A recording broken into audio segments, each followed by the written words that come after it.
जैसे डूबते को तिनके का सहारा होता है और हम और आप जब कष्ट में होते हैं या संकट में होते हैं तो अपने इष्ट को, अपने भगवान को, अपने ऊपर वाले को याद करते हैं, वैसे ही जब जब भारतीय जनता पार्टी और नरेंद्र मोदी जी कष्ट में होते हैं तो वो अपने सबसे प्रबल शस्त्र ईडी को निकालते हैं और हर उस राज्य में भेजते हैं जहां पर उनकी करारी हार होने वाली होती है, बौखलाकर और घबराकर। यह काम पहले राजस्थान में हुआ और अब यही काम छत्तीसगढ़ में हो रहा है। लेकिन मोदी जी इतिहास से सीखते नहीं है, क्योंकि इतिहास गवाह है कि इन्होंने यही घिनौने कार्य पहले हिमाचल में और कर्नाटक में किए थे और जनता ने मुंह तोड़ जवाब दिया था। तो क्योंकि महादेव ऐप का एक झुंझुना बजाया जा रहा है, पहले उसके कुछ तथ्य सामने रख देती हूं। महादेव ऐप है, उसके दो प्रमोटर हैं, रवि उप्पल और सौरभ चंद्राकर। दुर्भाग्यवश वो छत्तीसगढ़ के रहने वाले हैं, लेकिन वो रहते दुबई में और ऐप वहां से चला रहे हैं। इस ऐप के अगेंस्ट पहली एफआईआर मार्च 2023 में छत्तीसगढ़ की पुलिस ने करी थी।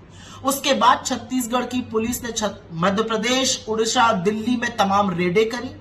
करीब 70 से ज्यादा केस रजिस्टर हुए, 450 लोग गिरफ्तार हुए, 191 लैपटॉप, 860 से ज्यादा मोबाइल फोन, 41 लाख कैश में, 1.5 करोड़ के एसेट, बैंक अकाउंट्स में टोटल मिलाकर पैसा 16 करोड़ सीज किया गया।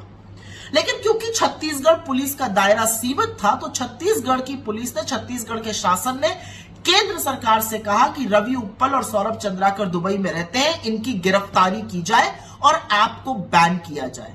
और अब कान खोल के सुनिएगा विडंबना, न रवि उप्पल और न सौरभ चंद्राकर की गिरफ्तारी होती है और न इस ऐप को बैन किया गया है। असलियत तो यह है कि नरेंद्र मोदी जी, भारतीय जनता पार्टी की सरकार और निर्मला सीतारमण जी ने मिलकर बेटिंग मतलब जुए को एक धंधा बनाकर रख दिया और 28% जीएसटी वसूला जा रहा है। तो हम क्यों ना ये कहें कि महादेव ऐप से आपको पैसा मिल रहा है, खूब भाजपा के कोष भर रहे हैं, और जो जिस सरकार के एफआईआर पे ईडी का केस हुआ था, जो ईडी का सारा केस है वो छत्तीसगढ़ सरकार की मार्च की एफआईआर पर आधारित है। जिस सरकार ने केस किया, जिसने तफ्तीश करी, उसके खिलाफ ईडी को आपने खुला छोड़ दिया है और ईडी सिर्फ और सिर्फ प्रतिशोध की गंदी राजनीति आपके इशारों पर कठपुतली की तरह कर रही है। अगर आपको लगता है, और लेकिन मैं ये चाहती हूं मोदी जी कि ये काम आप और करिए, क्योंकि विनाश काले विपरीत बुद्धि। आप और ईडी और सीबीआई और इनकम टैक्स भेजिए, लोगों को पता तो चले कि आप किस हद तक गिर सकते हैं और आप कितने घबराए हुए हैं। मैं तो चाहती हूं कि ये जो घोर पाप आप छत्तीसगढ़ और राजस्थान जैसी जगहों में कर रहे हैं, ये आप और कीजिए, क्योंकि जब आप ये कीजिएगा नहीं तो लोगों को पता कैसे चलेगा, और आपका जो पाप का घड़ा है ना, वो भी तो भर रहा है, वो भी तो फूटेगा।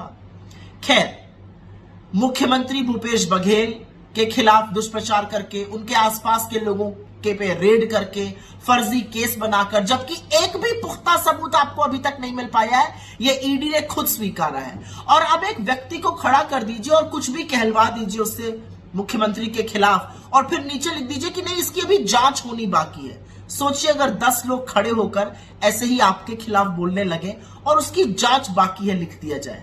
लोग तो नहीं बोल रहे, लेकिन पुख्ता सबूत आ रहे हैं कि आप अपने तोते को बचा कैसे रहे और आंख कैसे मूंद लेते हैं अडानी के नाम पर।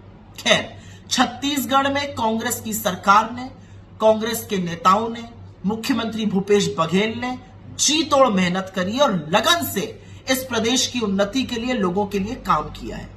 तो आप और हथकंडे अपनाइए, आप और अवरोध पैदा करिए उनके लिए, आप उनको और दुष्प्रचारित करिए, क्योंकि जनता उसी शिद्दत से उनको अपना आशीर्वाद जरूर देगी।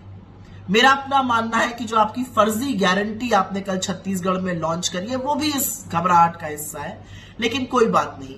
ईडी, सीबीआई, इनकम टैक्स आपके सबसे प्रबल घटक दल हैं, लेकिन याद रखिएगा, घटक दलों की उपयोगिता तभी तक है जब तक लोग आपके पास वोट देने आए। छत्तीसगढ़, राजस्थान, मध्य प्रदेश, तेलंगाना और मिजोरम, हर जगह डिब्बा गोल होने वाला है। हमारे चैनल के साथ जुड़ने के लिए सब्सक्राइब करें और बेल नोटिफिकेशन दबाना ना भूलें।